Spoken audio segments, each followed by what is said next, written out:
Alo, Ningning, ba't ganyan yung itsura mo? Bakit parang pagod na pagod ka?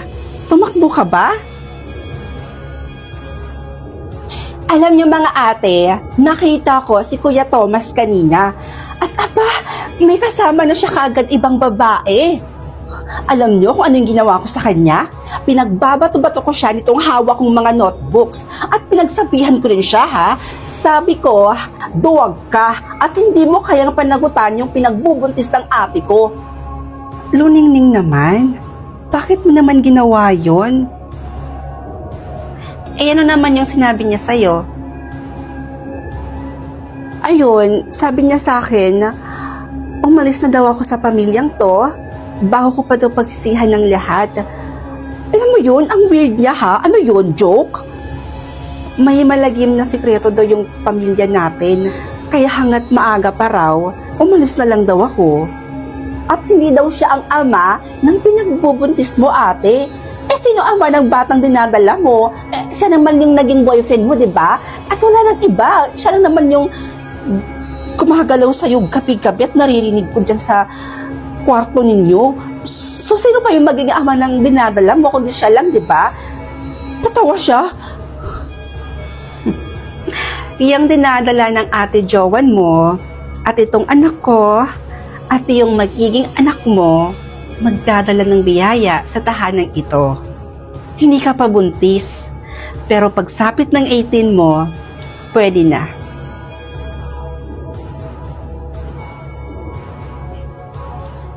Hello, Tay? Tay!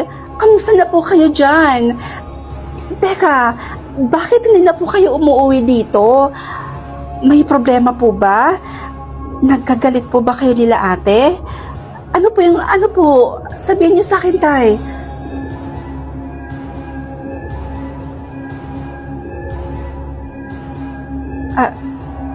Dapat nga ho, nandito po kayo para matulungan niyo po akong mag-alaga sa mga apo niyo. Si Ate Lena, buntis na po siya ngayon ay. Alam niyo po ba yon?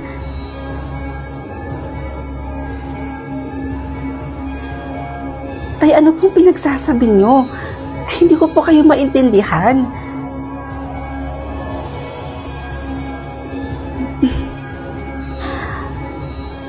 Tay, kung aalis ako dito, walang kasama sila ate dito.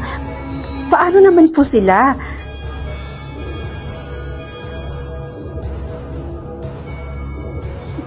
Po, Tay, naguguluhan ako. Ano po bang ibig niyo sabihin? Okay, akala ko ba magre-review ka? Kasi niyang kausap mo? Wala po ate. Kausap ko lang po yung barkada ko.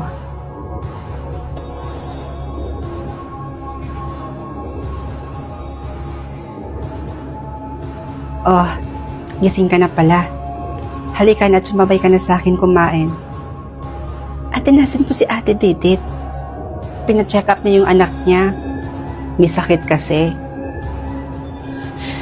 Ate, sabihin mo nga sa akin yung totoo. Alam mo, hindi mo ko kayang mapahamak. Alam ko ang hangad mo ay ang kaligtasan ko. Ate, totoo po ba yung sinasabi ni Kuya Thomas na may malagim na sikreto yung pamilya natin? Kasi nakausap ko kahapon si tatay. Ganon din po yung sinasabi niya. Gusto niya lumayo ako sa inyo. Ate, please lang, sabihin niyo po sa akin yung totoo. Ano po ba talaga yung sinasabi nila? Ano po ba talaga? Naguguluhan na kasi ako. Itong pinagbubuntis ko at pati na rin yung sa anak ni Ate Didit. Mga anak ni tatay. Ano? Si Ate Didit, sumama siya sa mga kulto. At ito ang mga traditional ritual nila ang magpabuntis sa sarili mong ama. Nagpakalayo-layo na si tatay para sa'yo dahil ayaw nang maranasan mo pa ang lahat ng dinanas namin. Pinilit nila akong makipagtalik noong mga gabing yun kay tatay. At nalaban ito ni Thomas. Kaya niya ako hiniwalayan. Dahil hindi niya man talaga to anak. Dahil anak to ni tatay. At kahit sa ang lupa-lupa mang pumunta si tatay, hahanapin pa rin siya nila. Ikaw, Luningning, kahit lumayas ka pa,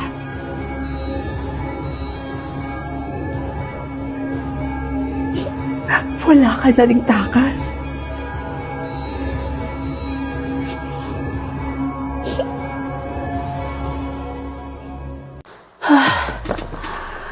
Last resume. Sana matanggap na ako. Ano yun, Iha?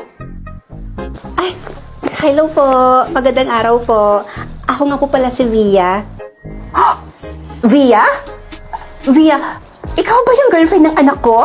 Alam mo, Iha, ang tagal na kitang gustong makilala at gustong makita. Halika muna, Iha. Pumasok ka muna. Halika na. Tuloy ka. Po? Iha, halika na. Huwag ka nang mahiya. Ano ka ba? Feel at home, ha? Halika na, tuloy ka muna. Ang init-init dyan eh. Sige po. Alam mo, Iha, tuwang-tuwa talaga ako sa'yo. Kasi dahil sa'yo, muli kong nakita yung anak kong umingit eh. Tsaka nag-gym. Yun kasi yung madalas niyang ginagawa kapag wala siyang trabaho. Simula kasi mawala yung daddy niya, hindi na niya ginagawa lahat ng yun. At bilang nanay, nalulungkot ako na makita siyang palaging malungkot. Buti na lang talaga at nakilala ka ng anak ko at dumating ka sa buhay niya. Ma'am, siya nga pala, Iha, may ipapatikim ako sa'yo. Teka, ayun, ito Iha, tikman mo to. Alam mo ba, paborito ito ni Kian. O ito, tikman mo, dali.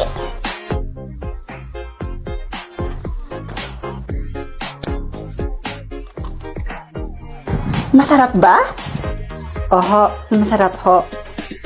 Saan ho gawa ito? Gawa yan sa almonds. Paborito yan ni Kian. Mahilig din po ako sa almonds.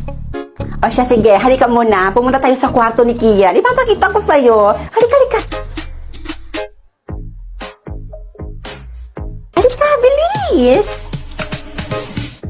Ito yung kwarto ng anak kong si Kian. Every night ko siyang sinisilip dito sa kwarto niya. At palagi kong nakikitang ngumingiti yun habang kausap kagabi-gabi. At alam mo ba, valedictorian din si Kian nung gumraduate siya ng high school.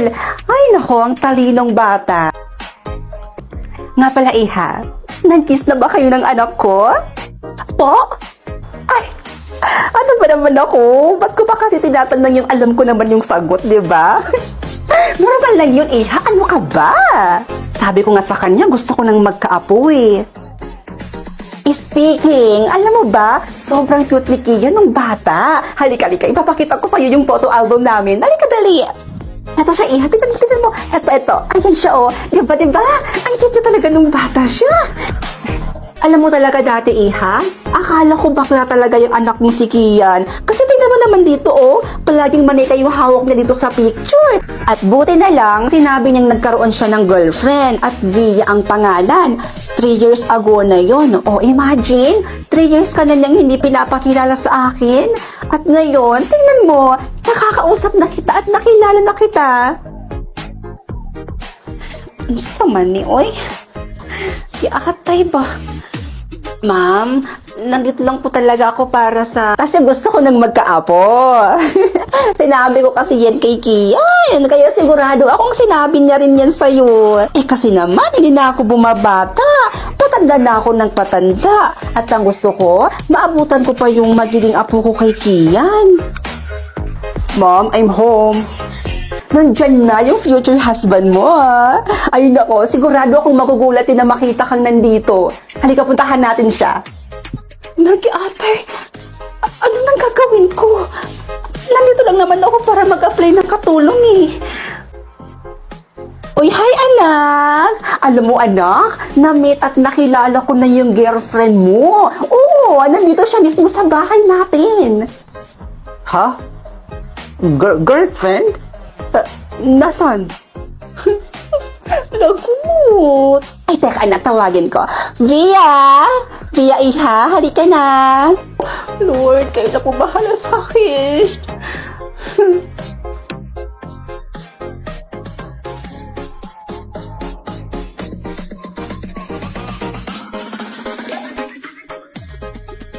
Hehe.